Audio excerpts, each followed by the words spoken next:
Buenos días. Como habíamos dicho en la clase inaugural, este para todos es un año diferente. Y justamente el viernes pasado, y ante la velocidad con la que transcurrían los acontecimientos, nos obligó a hacer un inicio inesperado, que cambiamos sobre la marcha, y por ende no tuvimos el espacio necesario para contarles y mostrarles las actividades y la organización que teníamos diagramada para nuestro taller. Es por este motivo que hoy en cierto modo sentimos que volvemos a empezar. Hemos preparado esta clase trabajando cada uno desde nuestras casas y en cumplimiento del aislamiento social obligatorio, que por el momento es el único modo que tenemos para enfrentar esta crisis tan inesperada. Pero por otro lado, nosotros tenemos otra realidad, que es la de desarrollarnos como seres universitarios responsables y dar continuidad a una actividad en la cual todavía tampoco tenemos certeza de cuándo encontrará su normalización, o por lo menos cuándo nos reencontrará a nosotros físicamente para ese intercambio que es tan habitual en la Facultad de Arquitectura y como taller de proceso constructivo. Nuestra materia habla de la práctica constructiva, habla de la práctica constructiva del proyecto arquitectónico, y difícilmente se pueda explicar en toda su dimensión desde la virtualidad que hoy proponemos y desarrollamos en adelante, porque este es el único camino posible que encontramos hasta este momento. Desde este punto de vista, es importante la predisposición de cada uno de nosotros para producir de esta práctica el conocimiento necesario para el futuro desarrollo como profesionales de la arquitectura, en cualquiera de los ámbitos en que cada uno pueda o quiera ejercerla. También entendemos que dentro de toda la situación adversa existe una oportunidad. Y en nuestro punto de vista optimista queremos enfocarnos en esto último, desde el lugar que dentro de la sociedad nos toca ocupar.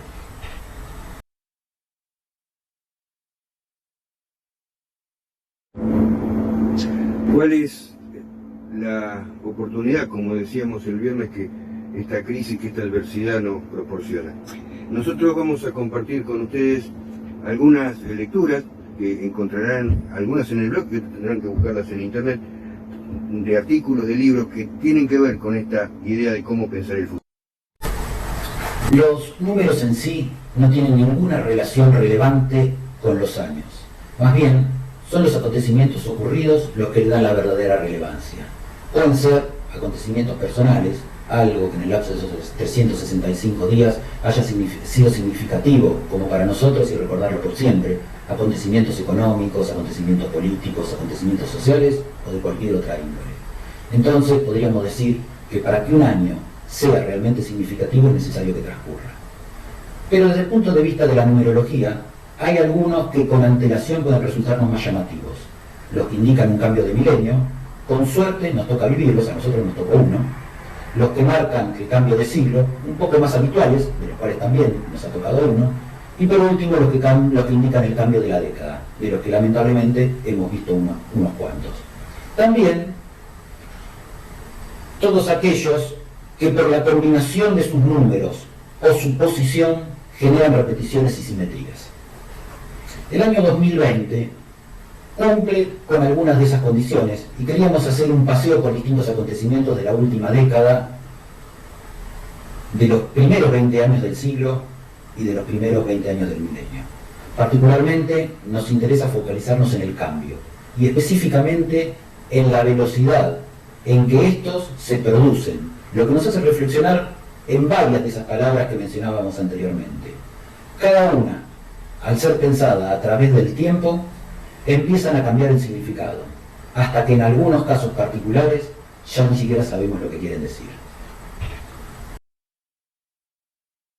Es increíble en la época de la información que algunos piensen que nosotros nada tenemos que ver con lo que pasa en el medio ambiente, con el registro de anomalías climáticas cada vez más frecuentes en el mundo, temperaturas extremas en ambos sentidos, lluvias muy fuertes, torrenciales, vientos huracanados. Lamentablemente, si hay algo que nos ha enseñado la pandemia del COVID-19 es que el mundo es uno solo y que todo está relacionado y además se conecta a gran velocidad. Esta imagen que estamos viendo, que como ven es una imagen compleja, vamos a volver sobre ella en el curso. Pedimos que luego la vean con detenimiento. Nos marca en una línea de tiempo que van a ver en horizontal la relación entre la toma de conciencia y los efectos del cambio climático, las decisiones políticas que provocaron esos cambios y el incremento de velocidad de producción de los acontecimientos. Vamos a ver Cuando mirábamos la línea de tiempo, veíamos que la preocupación por los hechos ambientales no es algo de ahora, sino que se viene desarrollando desde hace muchos años. Pero como todas las cosas novedosas en un principio, forman parte de las minorías o de grupos que están más radicalizados o expertos en algunos de los temas que se desarrollan particularmente. De todas estas reuniones internacionales que se desarrollan prácticamente año tras año, la gran mayoría las desconocemos, pero hay algunas que realmente resultan relevantes, y eso está relacionado a algunos de los compromisos o decisiones que han tomado los organismos y los países integrantes. Por nombrar algunas, todos conocemos el Protocolo de Kioto, todos conocemos el Acuerdo de París, aunque hay otras donde los temas que se trataron posiblemente, o en algunos casos, no se haya llegado a acuerdos significativos.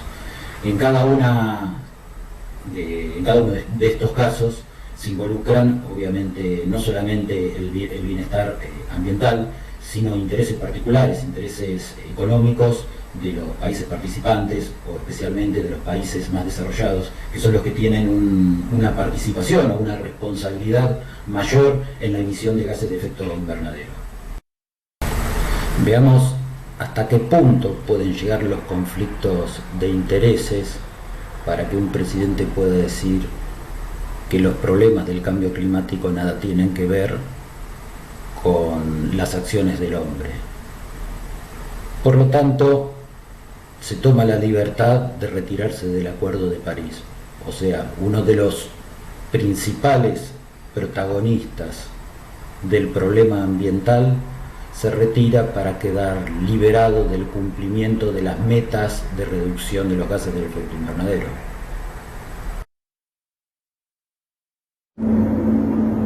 Vean la similitud de la imagen y la terminología de las imágenes y los números que componen esta diapositiva, como la 3, la 5 o la 6, con la aparición de vacunas en forma de expresiones sociales que intentan resolver las crisis y desafíos del futuro, como en la imagen 4. No es menor que aparezca como personificación de esta situación el rostro de esta joven sueca, nacida en el 2003, que todos ustedes conocen y que está poniendo en jaque a los poderosos a partir de una rebeldía encausada. Para relacionar aún más, Uma hoy está con coronavirus.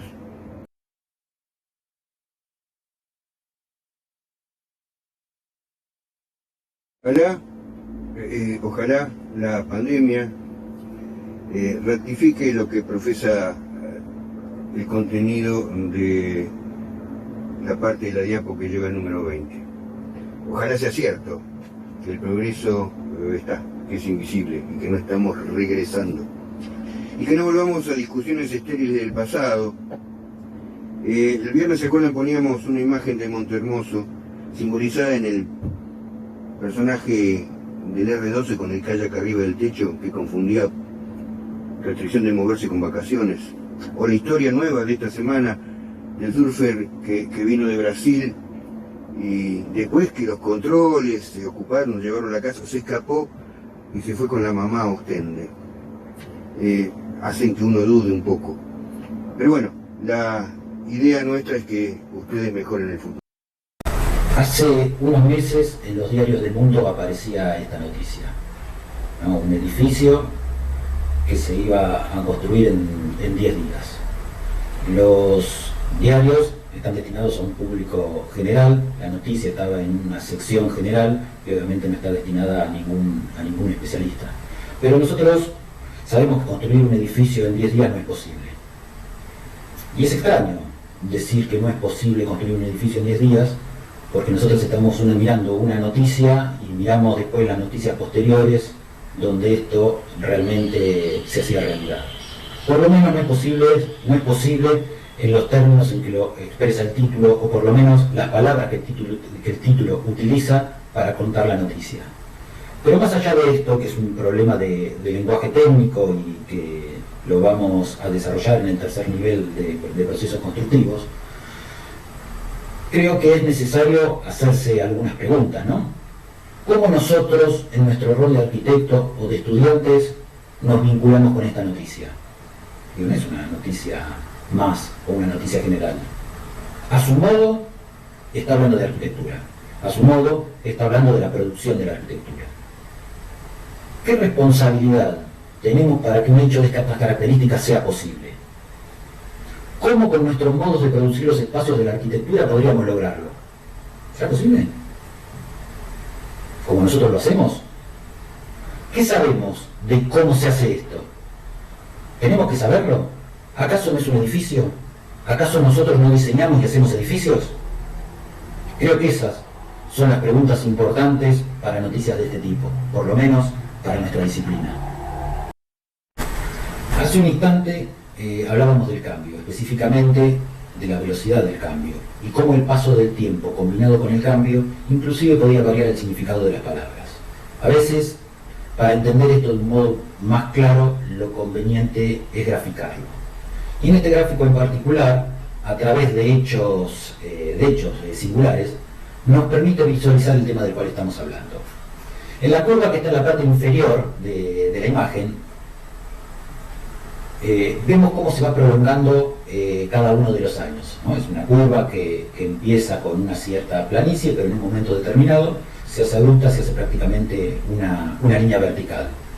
Entonces, pensemos en pararnos en uno de los extremos, por ejemplo en el extremo izquierdo de esta curva, y tratemos de imaginar, o tratemos de pensar lo difícil que sería imaginar acontecimientos como la revolución industrial, los avances científicos vinculados a la ciencia, o los avances tecnológicos que están relacionados con las comunicaciones.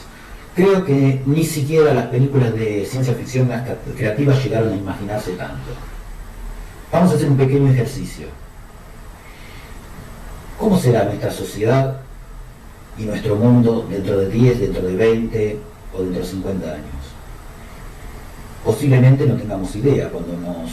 Cuando prestamos atención a lo vertiginoso de la velocidad de los cambios, parece cada vez más difícil visualizar un futuro en una ventana de tiempo cada vez más pequeña. ¿Y cómo será la sociedad? ¿Y cómo serán las relaciones humanas? ¿Y cómo viviremos? ¿Y nuestros edificios?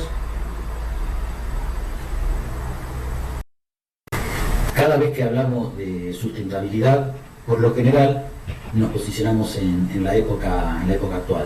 Pero en esta línea de tiempo, que tiene una brecha bastante amplia, hay una serie de acontecimientos que nos dan la pauta que esta ha sido una preocupación desde mucho antes. Hace un tiempo vi un video muy cortito, creo que lo volví a ver hace poco en YouTube, que creo que además es bastante popular, que narra un futuro distópico en el cual el hombre desaparece de la Tierra y plantea cómo a través de los años la naturaleza va reconstruyendo el orden natural. Pero la proyección avanza en un futuro a millones de años, que según el video es lo que necesitaría la Tierra para regenerarse y para que cualquiera que llegase en ese momento no pudiese encontrar ningún rastro de nuestra civilización. Obviamente, esto es incomprobable para todos nosotros porque no sabemos a ciencia cierta cómo será ni siquiera nuestra sociedad dentro del futuro cercano. Pero hoy la humanidad no desapareció, pero el mundo está prácticamente detenido. Y esta parálisis que hoy estamos viviendo se va a ver reflejada en datos que nos llegan a través de los satélites que tenemos girando alrededor del planeta. Esas dos fotos que están en la parte inferior de la pantalla son dos fotos satelitales de Italia en plena actividad y una foto que hace de enero de este año, un país en plena actividad, y otra foto de la actualidad. Entonces van viendo cómo las imágenes térmicas, ¿no?, van variando. Esas manchas que tienen al rojo son las que detectan mayores temperaturas, y sobre la imagen de la derecha ya empiezan a desaparecer.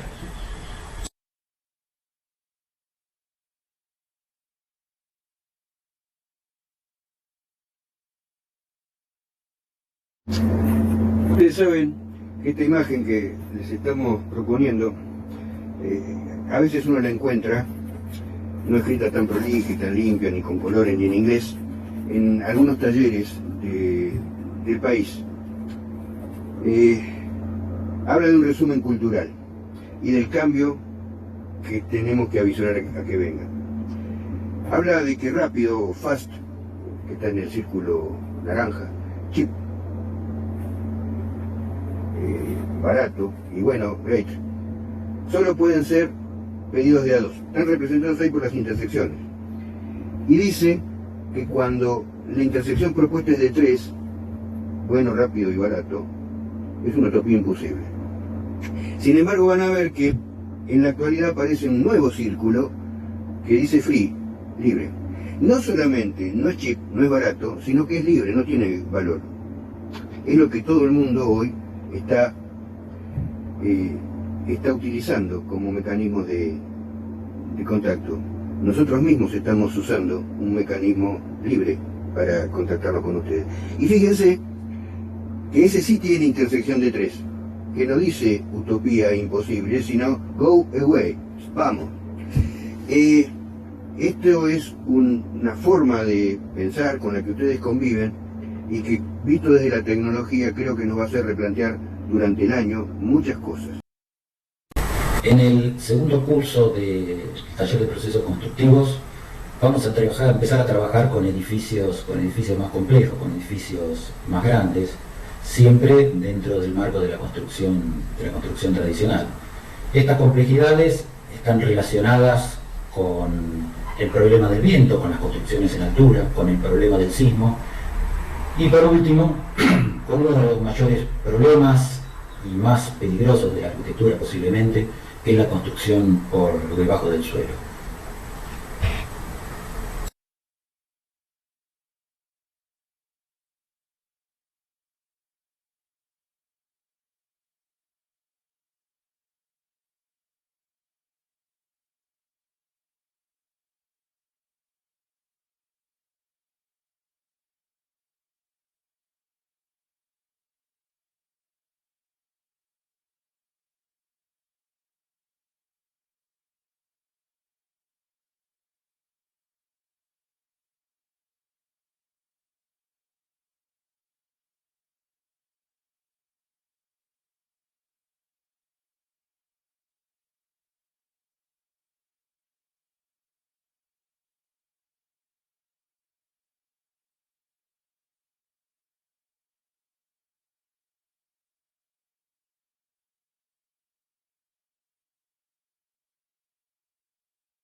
Cuando leía la noticia que anunciaba que el iPad cumplía 10 años, la verdad resultaba bastante increíble, ¿no? 10 años de un dispositivo que en su momento fue revolucionario y cambió para siempre el modo de interactuar con equipos informáticos.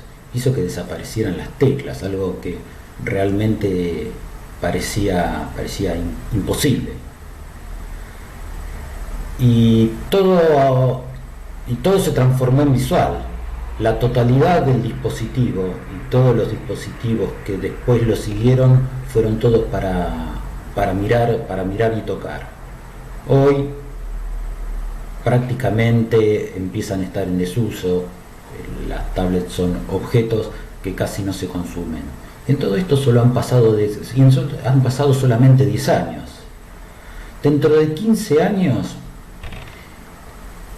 no va a haber más vehículos que funcionen con combustibles fósiles. Por lo menos eso es la meta y lo que anuncia Gran Bretaña. Entonces uno se pone a pensar, ¿y con qué se van a alimentar esos vehículos? Obviamente son eléctricos con electricidad. Pero ¿de dónde proviene la electricidad? Y no pueden estar enchufados, entonces son autos que trabajan con baterías que son de litio. Entonces la pregunta inmediata es, ¿dónde está el litio? El litio ¿no se transformará en la riqueza que reemplaza el petróleo? Y si no usamos más petróleo, ¿qué sentido tiene toda la infraestructura y las ciudades que tienen los países integrantes de los Emiratos? 15 años. ¿En qué se transformarán cada una de esas ciudades fantásticas? ¿Cuánto tardaron en aparecer y cuánto tardarán en desaparecer?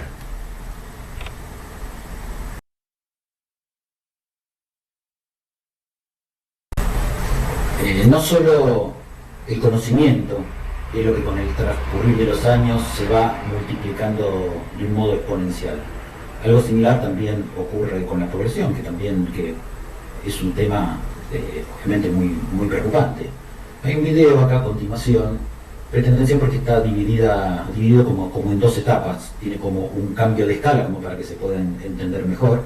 Entonces divide la evolución y la ocupación del mundo en dos periodos, desde el año 100.000, o sea, desde el año menos 100.000 hasta el año 0, y en la segunda etapa, donde se cambia la escala, la evolución de la población desde el año 0 hasta la actualidad. Sobre esto, ¿no? Si nos proyectamos con estas curvas exponenciales y hacia ese futuro que definimos como incierto, sería interesante hacernos como pregunta, ¿cuántos habitantes podría tener la Tierra para que todos los recursos sean suficientes como para todos? Entonces, ¿hasta dónde puede crecer esa curva infinita en un contenedor que realmente es finito?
sabemos más, tenemos más conocimientos y tenemos más tecnología.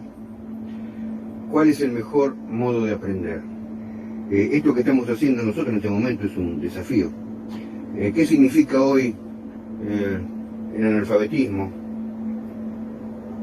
Les dejamos, como vimos más arriba en la clase, algún material de lectura, en particular un capítulo del libro Pasaje al Futuro, del economista Bilinsky, que es de fácil lectura, que habla del tema la escuela del siglo XIX en el XXI.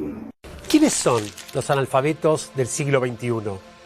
El diccionario define como analfabeto a quien no sabe leer ni escribir, ignorante, sin cultura o profano en alguna disciplina. En el contexto de transformación digital, hay diferentes investigaciones que señalan la necesidad de actualizar el significado de la palabra, ya que emerge un concepto que jamás hubiera sido imaginado: los analfabetos digitales. Ya no implica no saber leer ni escribir, sino desconocer cómo manejarse con las herramientas tecnológicas para poder realizar las tareas cotidianas. Asimismo, también implica no reconocer las ventajas de poder potenciarse a partir de las mismas. Si tradicionalmente se vinculaba al alfabetismo con nivel socioeconómico o con edad, lo novedoso del fenómeno digital es que puede estar presente en todos los estratos y segmentos etarios. Ser analfabeto digital hoy puede implicar una limitante a la hora de buscar un trabajo, tener una promoción o bien ser parte de un grupo social. Quien aporta una visión superadora sobre el tema es el profesor Joseph Eyun de la Northeastern University. Él identifica los 3 pilares sobre los que se sustenta la nueva alfabetización: el tecnológico, los datos y el humano. El tecnológico se vincula con la comprensión profunda de cómo funciona la tecnología y cuáles son las maneras de interactuar con ella. El de datos, para poder navegar productivamente en el mar de información generada por las mismas máquinas. Por su parte, la disciplina humana está relacionada con todos aquellos aspectos que las personas podemos realizar y que al menos en el corto y mediano plazo las máquinas no podrán sustituirnos. La creatividad, la innovación, la influencia y la empatía son algunos de los ejemplos. Está en cada uno de nosotros formarnos en cada una de las áreas para capitalizar las oportunidades que el nuevo mundo nos ofrece y no pasar a formar parte de la fila de los nuevos analfabetos del siglo XXI, los analfabetos digitales.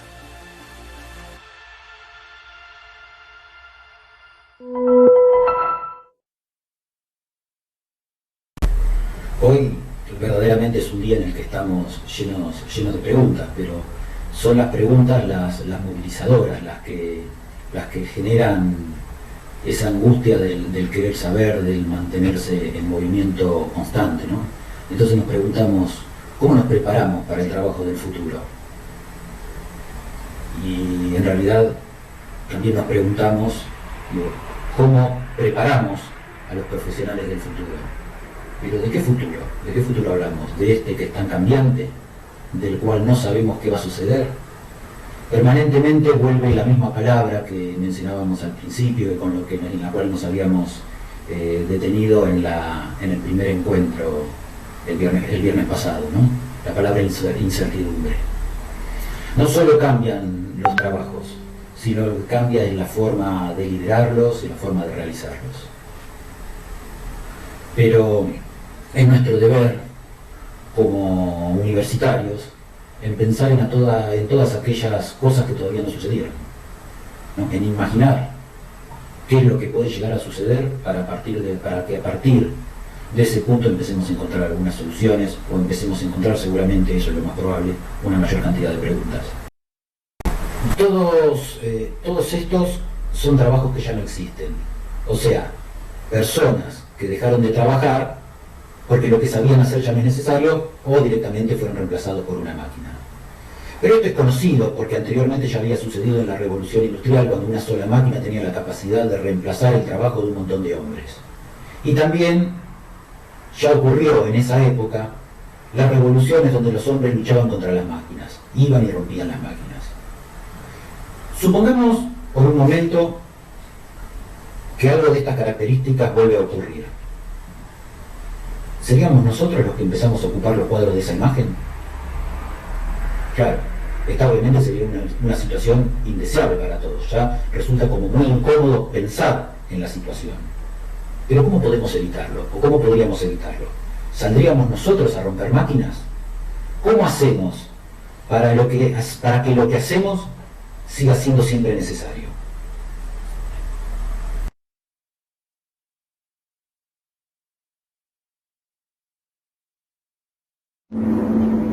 Fíjense que a veces es tan rápido el cambio tecnológico que olvidamos la causa por la que discutimos. Es decir, discutimos por cosas del pasado. Hoy ustedes han presenciado la discusión entre, por ejemplo, taxistas y los conductores de la aplicación Uber. En verdad, los unos y los otros discuten sobre un tema que no va a tener vigencia en muy poco tiempo, porque los autos van a tener una conducción sin necesidad de tener un ser humano haciéndolo. Y no es ciencia ficción, esto está pasando. Tesla, que es una empresa del Silicon Valley en Estados Unidos, hoy está trabajando en la relación entre el cerebro y el teléfono, el cerebro y lo cibernético. Ese es el futuro.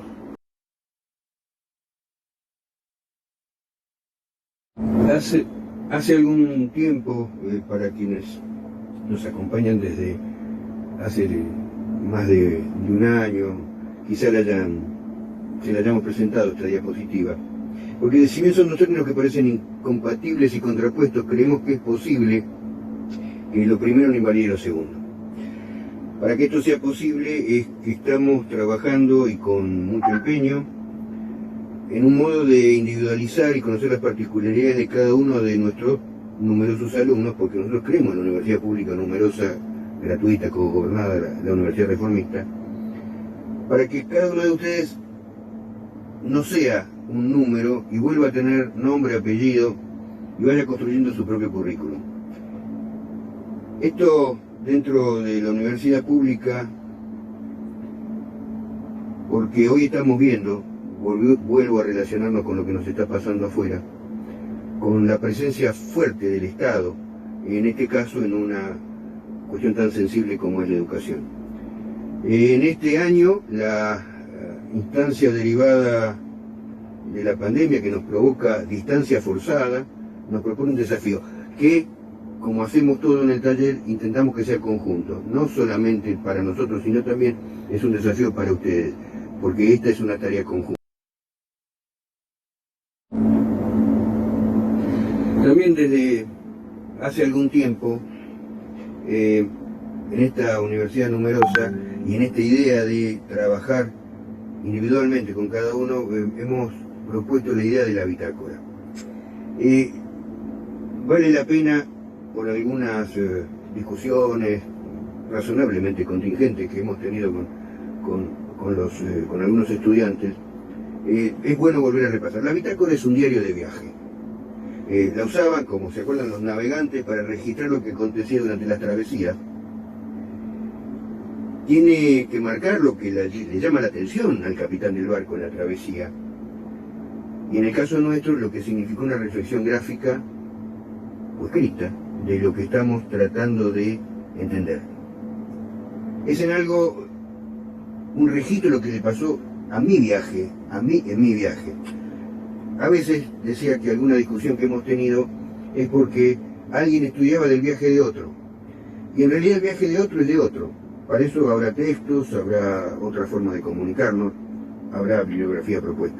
Lo que nosotros intentamos es que la bitácora sea una compañera de viaje de cada uno de ustedes. En este momento particular, que estamos distanciados, que no nos podemos ver en persona, les pedimos que hagan un intento de ir marcando y después consultando a través de los mecanismos que creemos con sus docentes para ver si lo que están registrando es de alguna manera lo que intentamos que ustedes conozcan, que ustedes transiten, que ustedes en suma usen para su propia formación.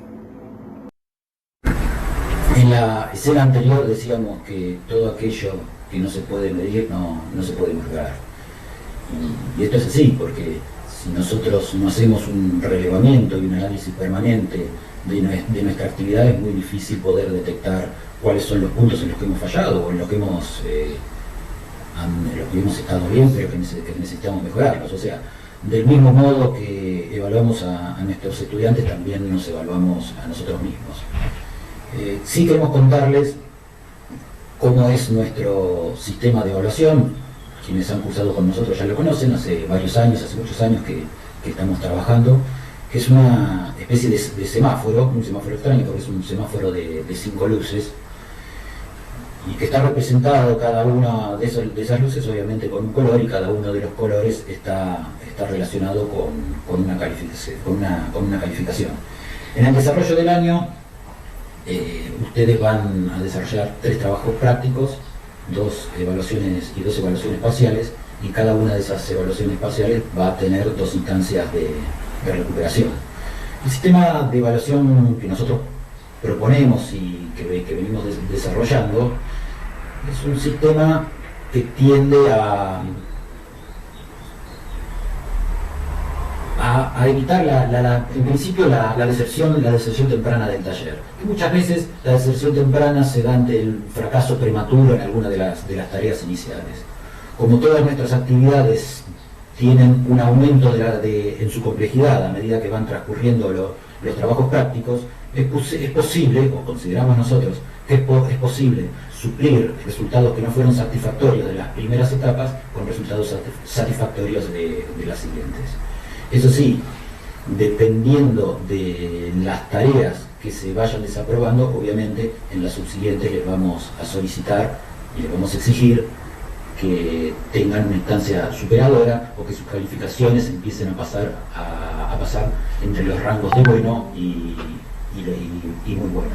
En algunas de las dos imágenes o 2 escenas que quedan, y para no hacer más extensa la intervención, nosotros tenemos una planificación donde tenemos posicionadas todas las actividades del año, específicamente las que marca el calendario académico de la facultad, que son las 2 evaluaciones parciales, pero sí también dentro de esta distribución del año, por lo menos hasta ahora, porque tampoco podemos saber qué es lo que sucederá en el futuro inmediato, y nuestro futuro habla de semanas, habla de un par de semanas, habla de un par de meses como mucho. Pero bueno, todas las actividades que tenemos propuestas las tenemos desarrolladas dentro de una especie de línea de tiempo que empezó ahora en el mes de marzo y obviamente culminan, como todos sabemos, no dentro del año calendario, sino en el mes de febrero del año próximo. Bueno, los dejamos por último con la última imagen, que para nosotros es la más importante, porque es el grupo que permite llevar adelante nuestra propuesta, y es el grupo que integramos de estas aproximadamente 30 personas que se han esforzado y se han sacrificado, y lo seguiremos haciendo a lo largo del año para que este desafío que hoy nos plantea la realidad sea realmente un éxito. De parte de Gustavo y de parte mía, muchísimas gracias.